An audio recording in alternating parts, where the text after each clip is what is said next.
En el martes de la 24ª semana del tiempo ordinario, el evangelio que toca es el de Lucas 7, 11 al 17.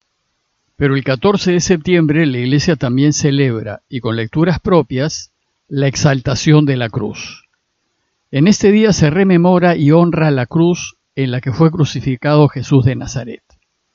Se trata de una fiesta muy antigua, que remite al año 335, cuando un 14 de septiembre se consagró la Basílica del Santo Sepulcro en Jerusalén, que fue mandada a construir por el emperador Constantino y su madre Santa Elena.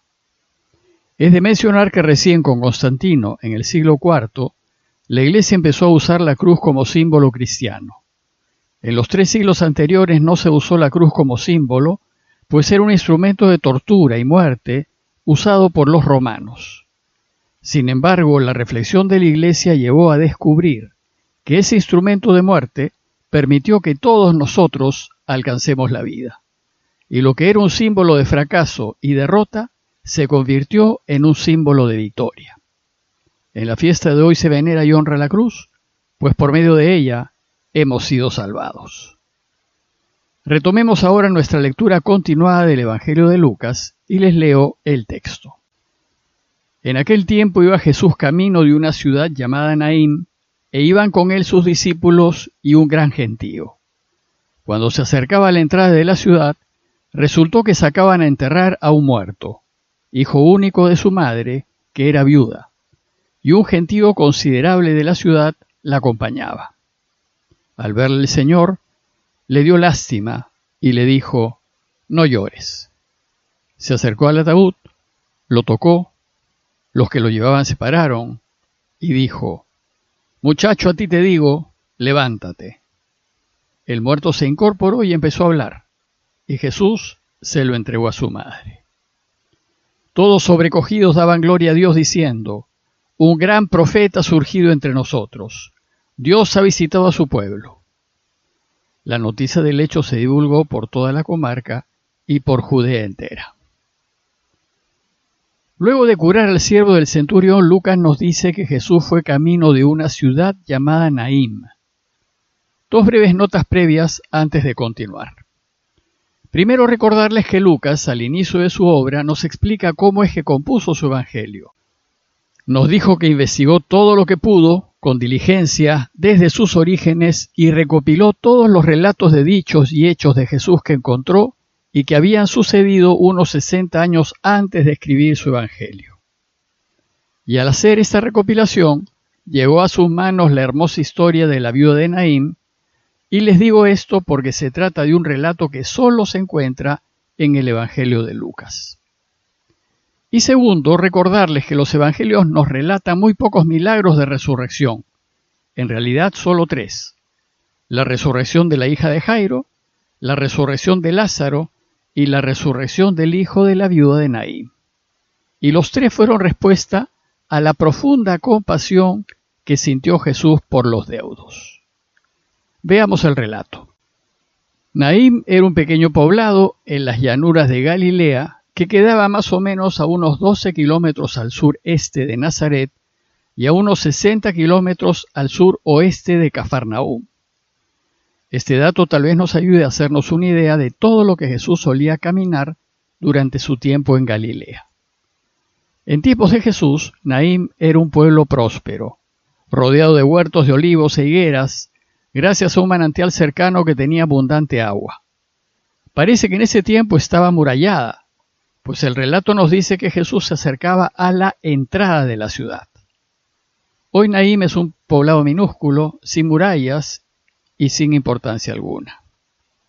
Además, Lucas nos dice que Jesús fue hacia Naín, seguido por sus discípulos y mucha gente.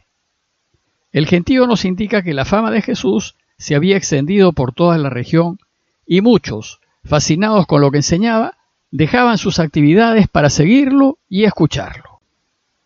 Bueno, pues, luego de esta introducción, veamos con más detenimiento el relato de hoy. Dice el texto que cuando Jesús se acercaba a la entrada de la ciudad, resultó que sacaban a enterrar a un muerto, hijo único de su madre, que era viuda, y un gentío considerable de la ciudad la acompañaba.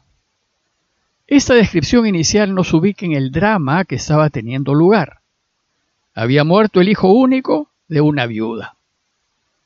Como saben, en la cultura judía de ese tiempo, una mujer, a fin de subsistir, dependía completamente del hombre.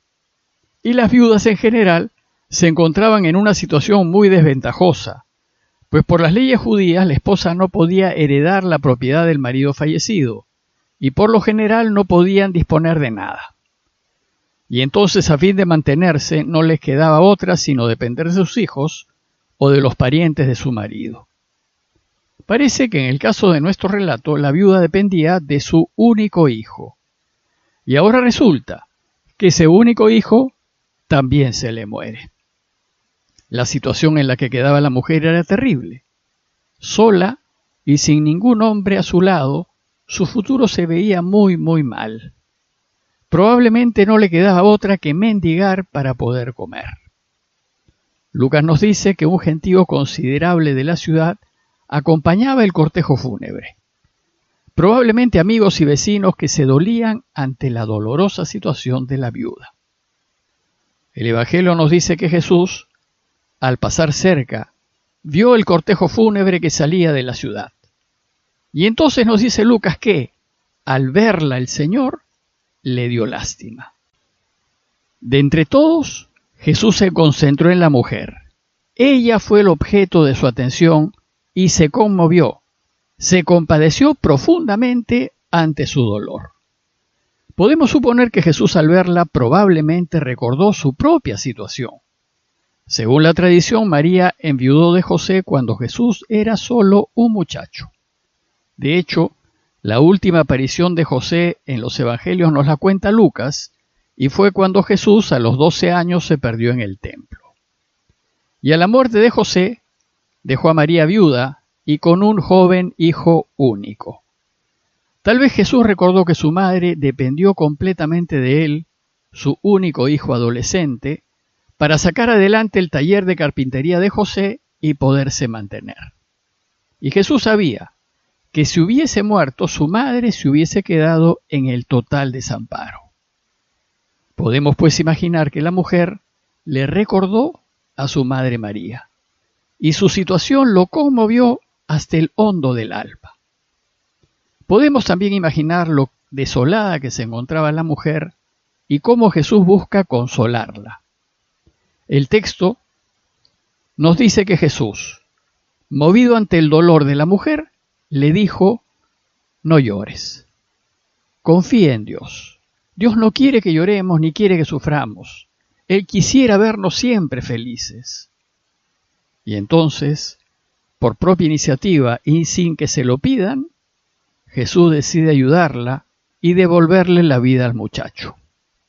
Y entonces dice el texto que se acercó al ataúd y lo tocó. Jesús detuvo el cortejo, cosa que no se acostumbraba a hacer. Por eso, ante este gesto inusitado, y además de alguien que no era del pueblo, Lucas nos dice que los que lo llevaban se pararon, desconcertados. Podemos imaginar el silencio que se hizo. Las plañideras pagadas dejaron de llorar y la música fúnebre se dejó de tocar. Y en medio de ese silencio tenso, Jesús dijo en voz alta: muchacho, a ti te digo, levántate. Levántate es el verbo que también usan los evangelios para referirse al hecho de resucitar. Y entonces, a la sola palabra de Jesús, dice el texto que el muerto se incorporó y empezó a hablar. Bueno, pues esto es lo que sucede siempre que nos encontramos en una situación en la que no vemos salida. Sin embargo, Dios se fija en nosotros y nos toca. Y contra toda esperanza, y cuando parece que no haya solución, interviene a su modo y nos devuelve la posibilidad de vivir. La acción de Jesús termina con un gesto muy tierno, pues dice el texto que se lo entregó a su madre. Jesús no solo consoló a la madre devolviéndole a su hijo, sino también le devolvió a ella la razón de vivir. En ese momento, lo que fue un cortejo de muerte se convirtió en una fiesta de alegría. Bueno, pues esto es lo que sucede siempre que Dios interviene.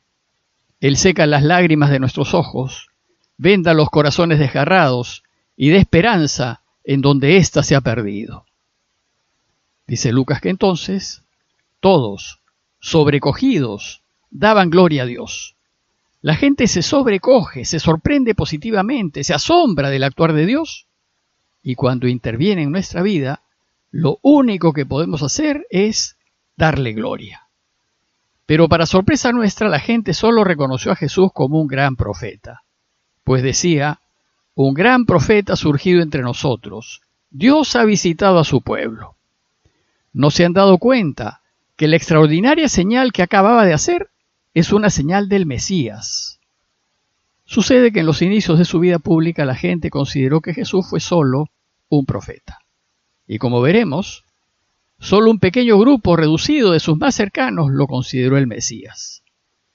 Lo cierto es que la noticia del hecho, dice el texto, se divulgó por toda la comarca y por toda la Judea. La mención de Judea indica el sur, en donde está Jerusalén. Su fama lo precederá. A modo de conclusión, los invito a considerar, en primer lugar, la facilidad con la que Jesús se identifica con nuestro dolor, cómo Él se pone en nuestro lugar y cómo entonces le brota el deseo de ayudarnos si lo dejamos. Y espera que nosotros también hagamos lo mismo con nuestro prójimo.